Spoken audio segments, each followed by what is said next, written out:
Welcome friend, study with HD biology में आपका स्वागत है। मैं एचडी मंसूरी आपके लिए लेकर आया हूँ हिंदी में बायोलॉजी की वीडियो। तो आज की इस वीडियो में हमारा टॉपिक है स्टेथोस्कोप।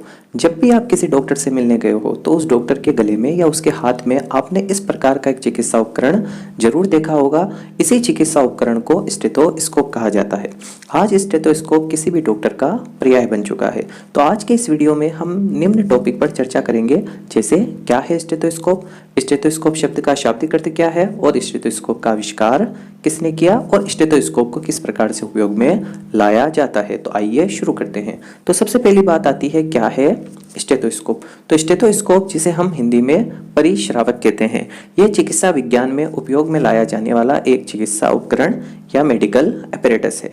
तो स्टेथोस्कोप शरीर के अंदर की ध्वनियों को सुनने के लिए उपयोग में लिया जाने वाला एक चिकित्सा उपकरण है, जिसका उपयोग शरीर के आंतरिक अंगों जैसे फेफड़ों, हृदय, आंतों की ध्वनियों को सुनने के लिए किया जाता है। इसे आप ठीक इसी प्रकार समझ सकते हो कि जैसे कोई अच्छा मैकेनिक है, वो अपने पास आने वाली किसी मशीन या गाड़ी की आवाज़ सुनकर ही उसमें पाई जाने वाली खराबी का पता लगा लेता है। उसी प्रकार एक चिकित्सक स्टेथोस्कोप की सहायता से अपने रोगी या पेशेंट के शरीर से आने वाली ध्वनियों को सुनकर ही उसके रोग का पता लगा लेता है। तो स्टेथोस्कोप का उपयोग शरीर से आने वाली ध्वनियों को सुनने के लिए किया जाता है। तो स्टेथोस्कोप शब्द किस प्रकार बना? तो स्टेथोस्कोप शब्द फ्रेंच भाषा का एक शब्द है जो दो शब्दों स्टेथो और स्कोप से बना है। स्टेथो शब्द का शाब्दिक अर्थ सीना यानी चेस्ट होता है और स्कोप शब्द का जो शाब्दिक अर्थ है वो होता है परीक्षण। तो इस प्रकार स्टेथोस्कोप शब्द का शाब्दिक अर्थ हुआ सीने का परीक्षण। इस शब्द का प्रयोग करने वाले सर्वप्रथम व्यक्ति डॉक्टर रेने लिनेक थे। तो आगे अब हम बात करते हैं स्टेथोस्कोप का आविष्कार। तो स्टेथोस्कोप का आविष्कार किसने किया? स्टेथोस्कोप का आविष्कार फ्रेंच डॉक्टर रेने लिनेक ने किया। तो 1816 में फ्रेंच चिकित्सक डॉक्टर रेने लिनेक ने स्टेथोस्कोप का आविष्कार किया। लिनेक पेरिस के नेकर इन्फेंट मेलाडिस हॉस्पिटल में एक चिकित्सक के रूप में कार्यरत थे।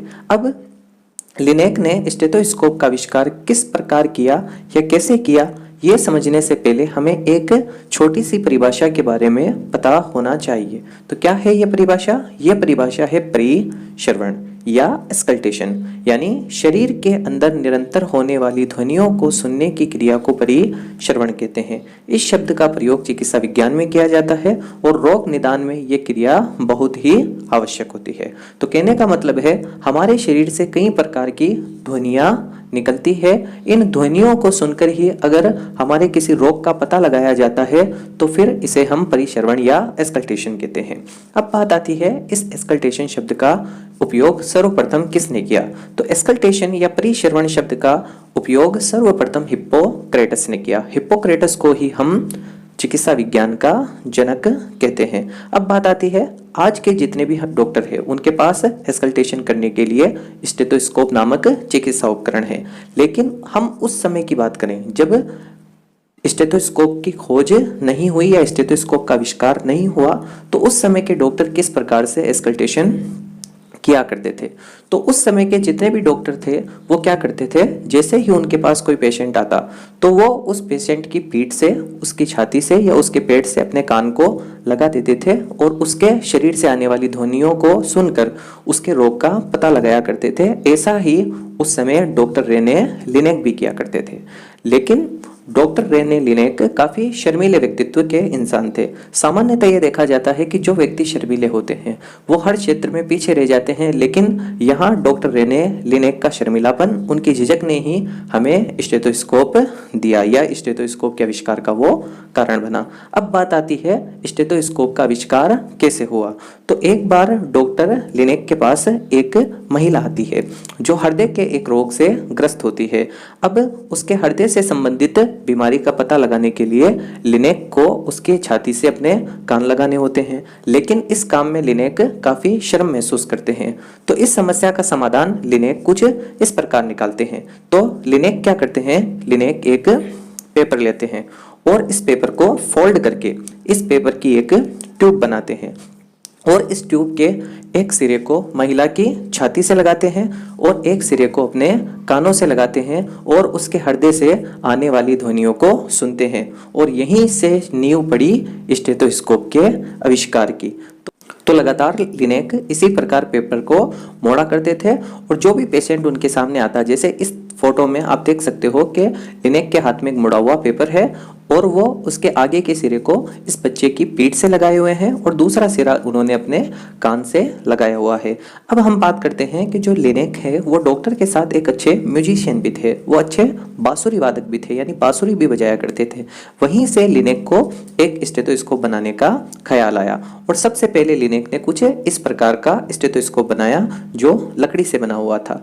इस स्टेथोस्कोप में लिनेक ने आगे की ओर एक माइक्रोफोन लगाया और पीछे की ओर उन्होंने एयरपीस लगाया।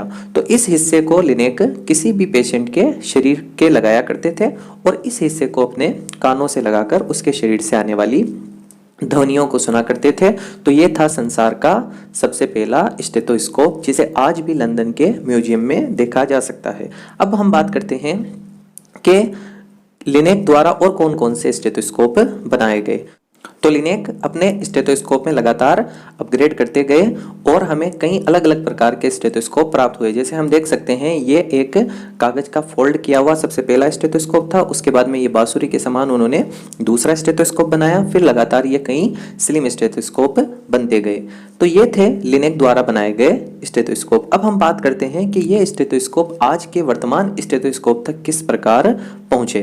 तो अब हम बात करते हैं आधुनिक स्टेथोस्कोप के खोज की। तो लिनेक द्वारा बनाए गए स्टेथोस्कोप काफ़ी सॉलिड थे।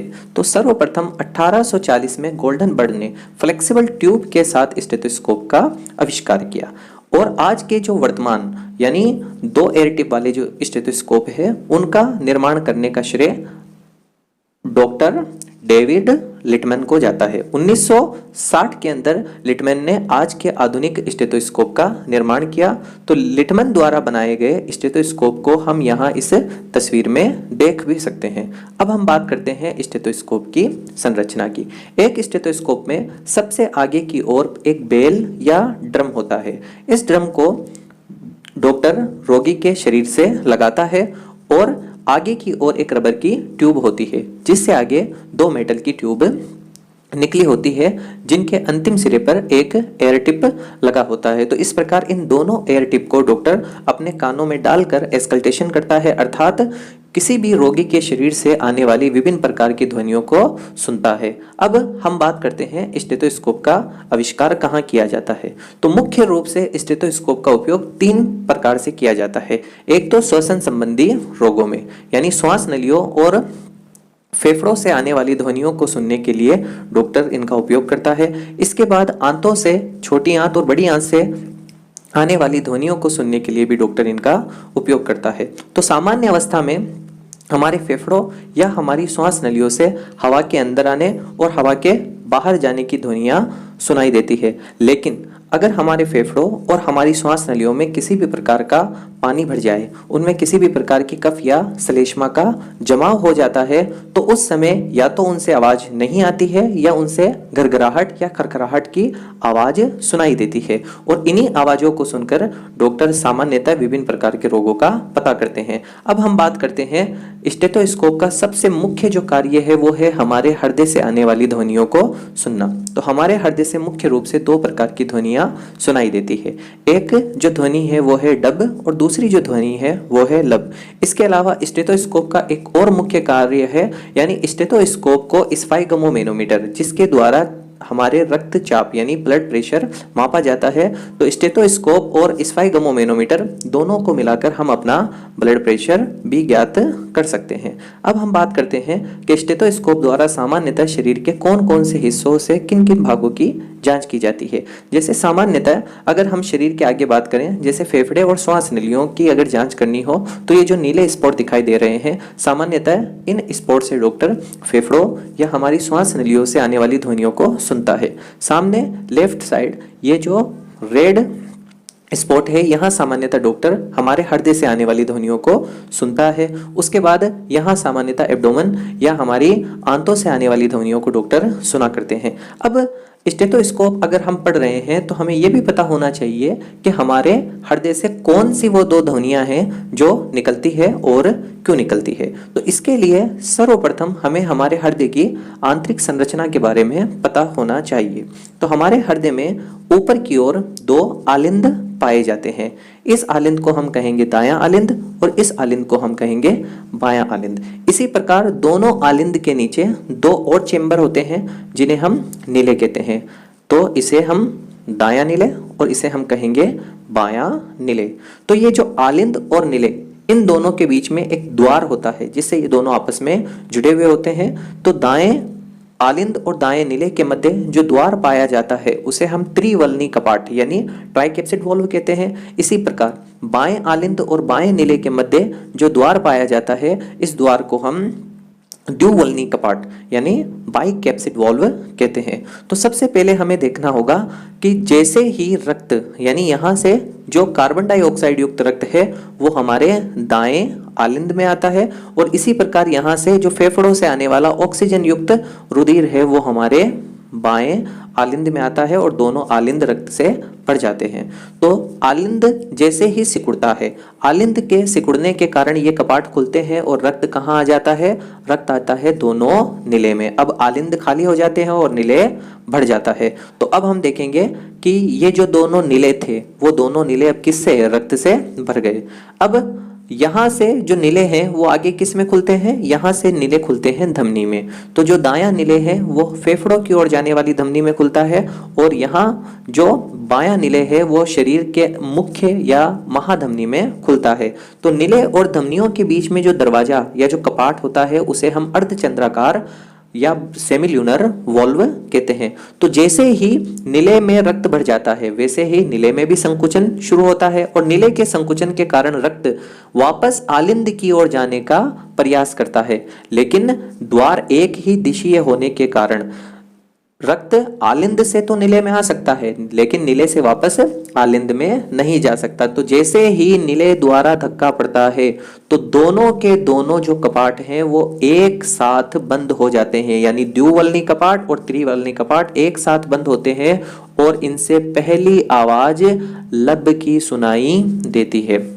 अब ये लब की आवाज आई, उसके बाद जैसे अब आलिंद में नीले में प्रेशर पड़ा तो नीले में प्रेशर के कारण रक्त वापस आलिंद में तो जा नहीं पाया। तो ये रक्त वापस कहाँ गया, तो ये रक्त वापस गया धमनी में। अब जैसे ही रक्त धमनी में गया नीले थोड़ा सा खाली हुआ, नीले खाली होते ही रक्त दोबारा किस में आने का प्रयास करता है, रक्त दोबारा नीले में आने का प्रयास करता है, लेकिन एक दिशीय कपाट होने के कारण ये आ नहीं पाता और फिर से यहाँ पर अर्धचंद्राकार कपाट बंद होने की ध्वनि सुनाई देती है और इस ध्वनि को हम कहते हैं डब। तो इस प्रकार हमारे हृदय से दो ध्वनियां सुनाई देती है, पहली ध्वनि लब और दूसरी ध्वनि डब। तो लब की ध्वनि कब सुनाई देती है, जब द्विवलनी और यानी जब ये वाले द्विवलनी और त्रिवलनी कपाट झटके से बंद होते हैं। और डब की ध्वनि कब सुनाई देती है, जब ये अर्धचंद्राकार कपाट झटके से बंद होते हैं। तो इस प्रकार ये थे हमारे हृदय से निकलने वाली ध्वनियां और एक चिकित्सा उपकरण स्टेथोस्कोप।